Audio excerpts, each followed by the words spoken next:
You said a lot of wonderful things about China, and surely they're doing a lot of things right. But how do you reconcile the fact that to make it work for China, it seems to be based on a high level of repression, environmental destruction, censorship, a certain ideological stubbornness? I mean, we've spoken about Hong Kong, the Uyghurs. How do you reconcile that, and why do you think that's? I mean, do you think that's tolerable? Thank you. Your question captured very well the Anglo-Saxon media's perception of China. And I would suggest to you very bluntly that it's a distorted perspective of reality. Let's take the first word you use, repression. If the Communist Party of China only relied on repression to stay in power, it would not create the most dynamic economy in the world, right? It is by far the most dynamic economy in the world. It has delivered the fastest growing economy for 30 years. And it has done this by educating the Chinese people to a level and extent that the Chinese people have never been educated ever before.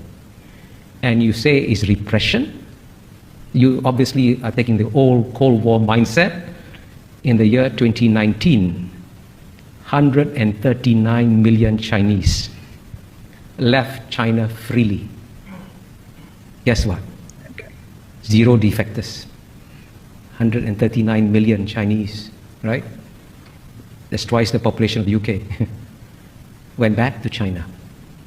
So all your description, when you say environmental degradation, China's climate change policies are far more responsible than those of the United States, which has not once, but twice withdrawn from global environmental protocols. Kyoto Protocol, the Bush administration left 8 years. Paris Accords, Trump administration left 4 years. And you know what? The reason why we're having climate change today is not because of new flows of greenhouse gas emissions from China and India. It's because of what the Western countries have put in the atmosphere since the Western Industrial Revolution. Get the data. The single largest contributor, cumulatively, right, is number 1, United States, number 2, Europe, number 3, China, right? And the West wants China to pay an economic price for the current flows, but the West doesn't want to pay an economic price for what it put in the atmosphere. You want to deprive the Indians of electricity when the United States could just, by the way, if the United States could impose $1 a gallon tax, that would save the world. Cut down gasoline consumption, raise money for investment in green technology. Simple solutions. And by contrast, the largest reforestation program in the world is carried out by China. It has already reforested an area the size of Belgium or bigger, right?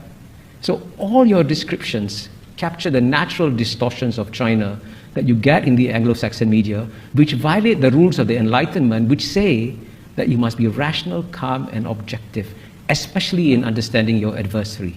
And if the Chinese were as stupid and as incompetent as you describe them to be, don't worry about them. But I can assure you, you are now dealing with a far more intelligent and rational actor that doesn't fit any of the Anglo-Saxon categories that you applied to them. Please forgive my bluntness.